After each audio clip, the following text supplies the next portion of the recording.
Hello mga kasari kakabsat. So, kamusta naman yung araw natin? Sa vlog nito gusto kong i-share po sa inyo kung ano po yung ginagawa ko para maging safe po yung GCash na ginagamit ko po dito sa aming sari-sari store.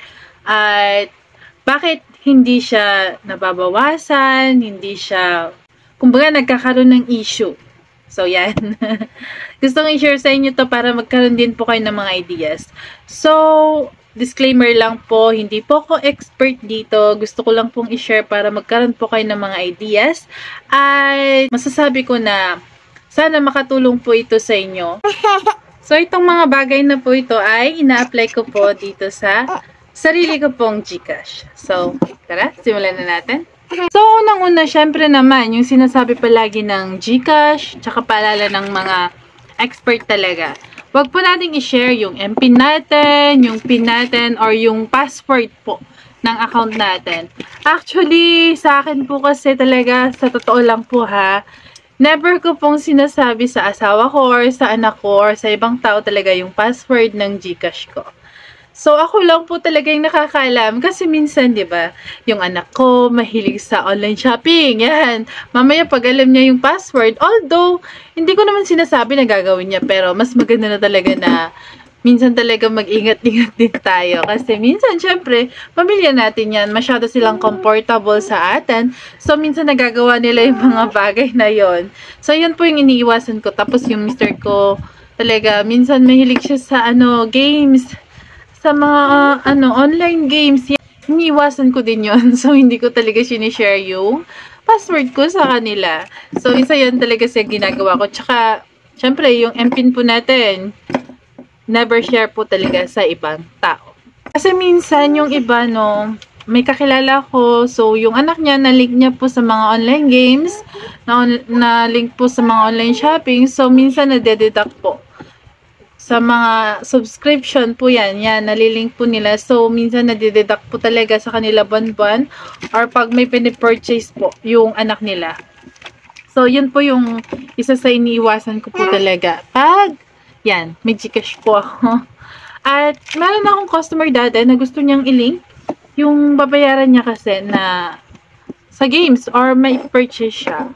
So, may binili po. So, may gusto siyang i-purchase or bilhin yata na gamit sa games niya. So, gusto niya na bayaran na direct sa account ko. So, binasa ko naman po yung instruction nun.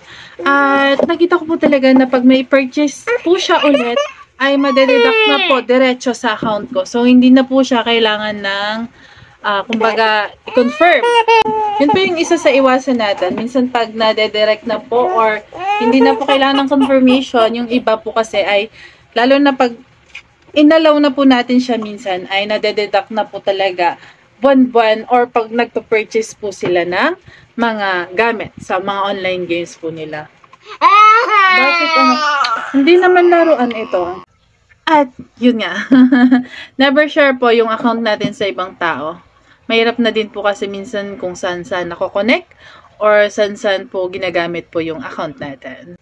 So, mas maganda po na i-secure po natin yung ating account. So, isa pa po sa ginagawa ko po talaga, hindi po ako nag-open ng link sa kahit saan po. Lalong-lalo na kung hindi ko po sure na safe po yung link na yon.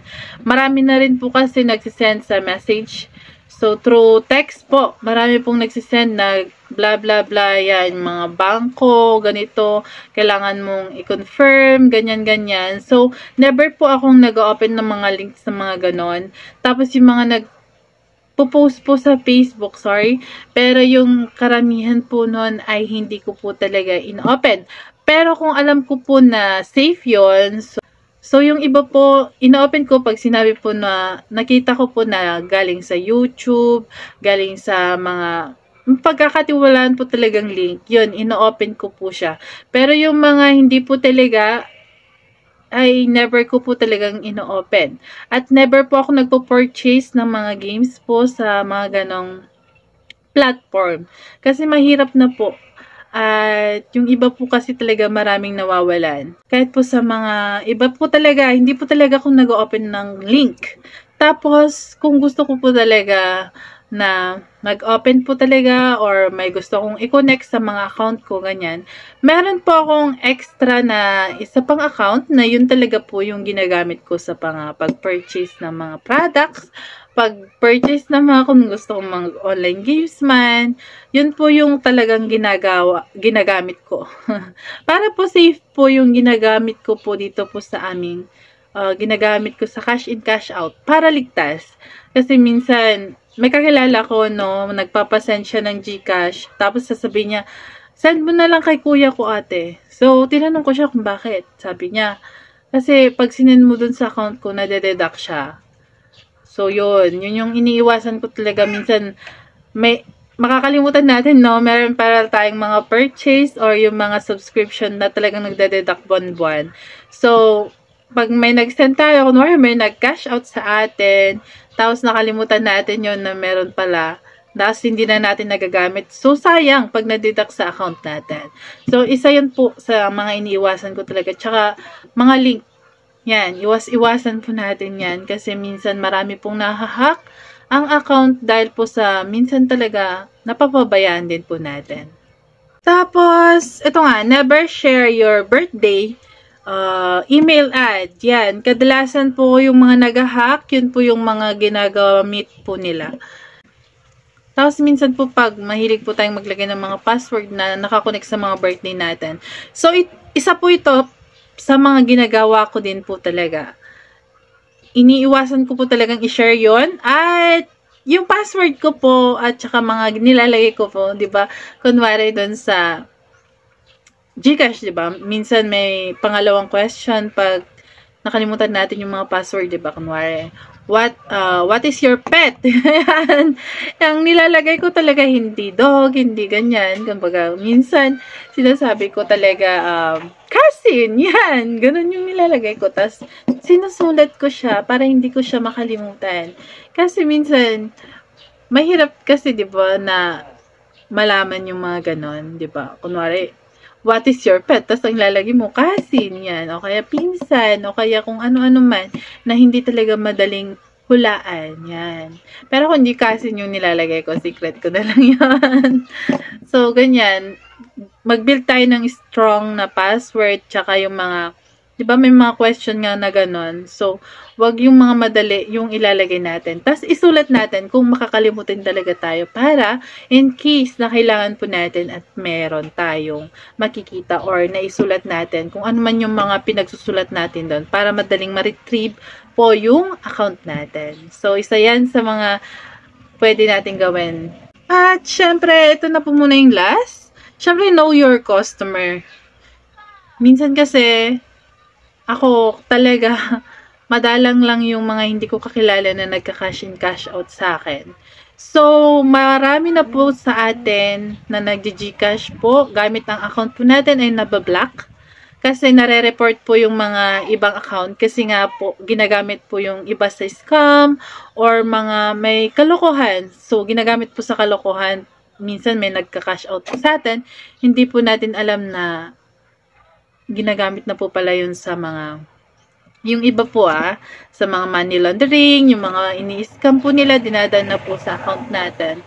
So, yun po yung iniiwasan ko. So, karamihan po talaga, pag hindi ko na po talaga kilala, or sobrang laki na po yung mga kinakash out, tas hindi ko talaga kilala, ay hindi ko na po talaga tinatanggap, or hindi ko na po talaga pinapadaan sa Gcash ko.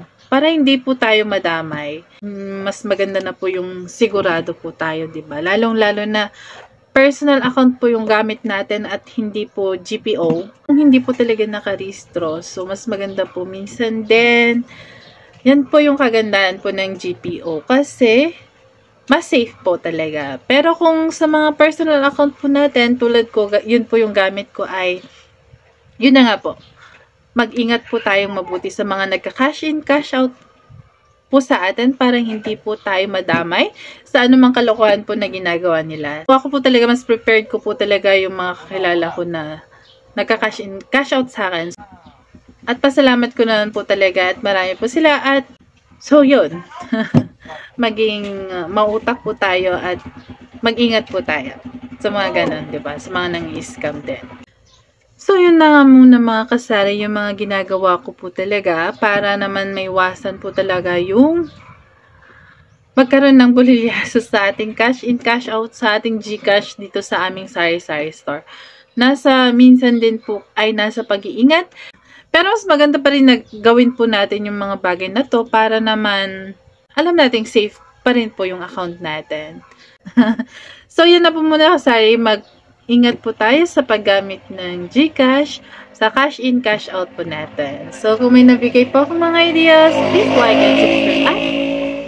Pakiling naman po yung notification bell para ma-notify po kayo kung mag-upload po kami ng bagong video. Maraming pong salamat!